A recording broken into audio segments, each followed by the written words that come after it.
And for me, what's crazy with Nas was he had dropped Illmatic, and he's talking about weed and blunts, but he was on the bus reading books. So that shit was different from me. I'm like, damn, shit quiet on here. This ain't smoking that weed. I'm an addict for sneakers, 20s of Buddha and chickens with beepers. So I'm like, I'm thinking it's gonna be big blunts burning. Yeah. Nah, this was reading books. Huh? Yeah, Nas was reading books, man. You ever see Nas quiet and just think he's chilling? Well, think again.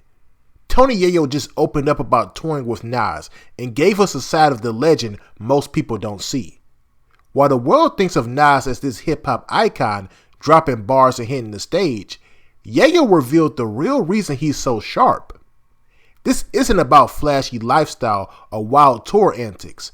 It's about focus, discipline, and the surprising power of reading. See, according to Tony Yayo, while everybody else was suspecting big blunts and wild energy on the tour bus, Nas was doing something totally different. He was reading books, quietly and consistently. And that's exactly how he built the mindset behind Illmatic, the bars, and the wisdom that made him one of the most respected lyricists ever. Tony Yayo described it like this. He expected chaos, but instead, Nas was locked in, absorbing knowledge while the rest of the world was distracted. That focus wasn't just for show. It's the reason Nas stays ahead creatively, stays disciplined, and can rise above the noise of the music industry. Now I'm about to play this clip for y'all, but before I do, I just need y'all to like, leave y'all thoughts down below in the comment section, and subscribe. Let's get into it. You toured with Nas. Yeah, that was an experience too. Really? It was a Nostradamus experience. It was me and 50 on his tour bus. Had Jungle, all his people there. That was crazy. That was a moment in life. I met Jungle when we did Queensbridge. Yeah, Nas probably wouldn't remember, but for me, that shit was big. And for me, what's crazy with Nas was he had dropped Illmatic, and he's talking about weed and blunts, but he was on the bus reading books. So that shit was different from me. I'm like, damn, shit quiet on here. This nigga ain't smoking that weed. I'm an addict for sneakers, 20s of Buddha and chickens with beepers. So I'm like, I'm thinking it's gonna be big blunts burning. Yeah. Nah, this was reading books. Huh? Yeah, Nas was reading books, man. So I was like, damn, this shit real. Jungle and them, of course, they wild out. Yeah, right, for sure. But for me, I'm like, yo, this reading books on here, like really reading, and like that's how you knew he had them bars and was kind of smart, because he was saying some shit like with Nas. You on tour with Cash Money? Yeah, that was our first tour ever. Me and 50 opened up for Cash Money, Cash Money and Rough Riders. Wow. Yeah, that's when 50 had How to Rob. He was doing one record. That's how far we came. Wow. That was a long time ago. Definitely. You ever look back, you're like, damn. You look at where you are currently, and you look back where you came from.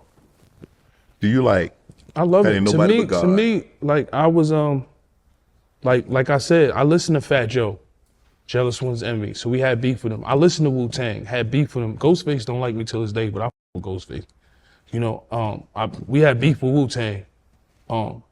Like, I look up to DMX, like, so it's like, even when you beef with everybody, y'all was beefing with everybody, damn. Yeah, they all friends with 50 though. He got the money.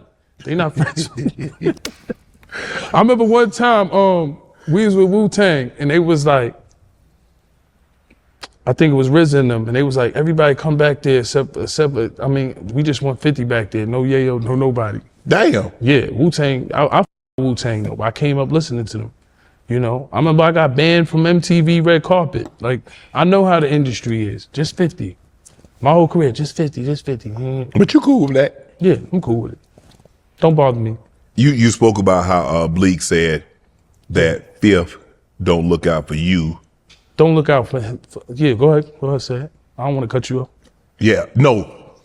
That Fifth, no, look Bleak, out. I said Fifth, Jay, look out. Yeah, Jay don't look out. Don't look out for Bleak like Fifth look out for you. Yeah, I don't think so. He said it. Bleak said it. Bleak said Hove doesn't look out for me like Fifth looks out for. And then he said he eat his home halal. He eats on his own. I eat on my own too. Right. I go on my own tour. But now he's trying to take a shot. Yeah, because and it's a cool shot because I just came off tour. Right. When have you seen Bleak on tour? On his own. Right. If he's doing something with Freeway and Siegel and them like that, It came to a point where 50 was helping Siegel. All I'm saying is when you look at a situation, Jay-Z is not a bad guy. Bleak is not a bad guy. No. I'm not saying it. I'm saying to you that Jay-Z was all business with them niggas. Right. When Buck up on his taxes, 50 would piece him off. You know what I'm saying? When Prodigy bought a house and needed more money, 50 would piece him off. Nas doesn't need to shout to make moves, and that's exactly why he wins. That's the first thing that hit me listening to Tony Yayo talk about touring with him. See, everybody thinks of Nas as just a rap legend, but what most people don't see is the patience, the focus, and the quiet discipline behind the scenes. Tony Yayo's story about Nas reading books on the tour bus while everybody else expected some type of crazy energy isn't just funny or surprising. It's a blueprint for how legends operate. This isn't about showing off or being flashy.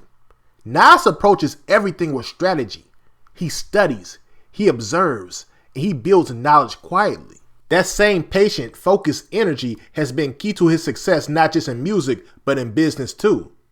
Look at the casino bid he recently won in New York City over Jay-Z. That wasn't luck or hype. That was a calculated move. He spent time understanding the market, preparing, and positioning himself to win. That's the kind of approach you don't see unless you're really paying attention. I think a lot of people in business and in life could learn from that. We live in a culture where loud often feels powerful, but Nas proves that patience, self-discipline, and consistent learning can create results far bigger than anybody shouting for attention. Reading, thinking, and acting strategically has made him not only a respected artist, but a serious player in business deals that most would never even attempt. Tony Yayo made it clear how different it was to witness this firsthand. Everybody else was distracted, caught up in the moment, chasing clout or hype. Nas was investing in himself. That quiet focus built Illmatic, built a career spanning decades, and now is helping him dominate business opportunities like that recent New York City casino win. It's proof that being measured, observant, and patient can give you a major edge in any industry. Honestly, it makes me reflect on how much of success comes from what people don't see. The hours spent studying, the choices to say no to distractions, the discipline to act only when the moment is right. That's where Nas separates himself from the rest. You can't fake that. You can't rush it. It's consistent, quiet work, and it compounds over time. So when I think about this story, I take away one big lesson. Focus beats distraction. Patience beats impulsiveness, and knowledge compounds into power. Whether you're running a business, building a career, or just trying to make smarter moves in life, Nas's approach is a model. You don't need to be the loudest in the room.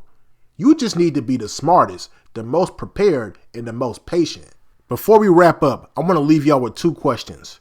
Do you think patience and quiet focus can actually outperform bold, flashy moves in today's business world? And do you think Nas's approach to business will ultimately make him the richest man in hip-hop over Jay-Z? Let me know your thoughts on this down below in the comment section, and make sure you like and subscribe. Peace.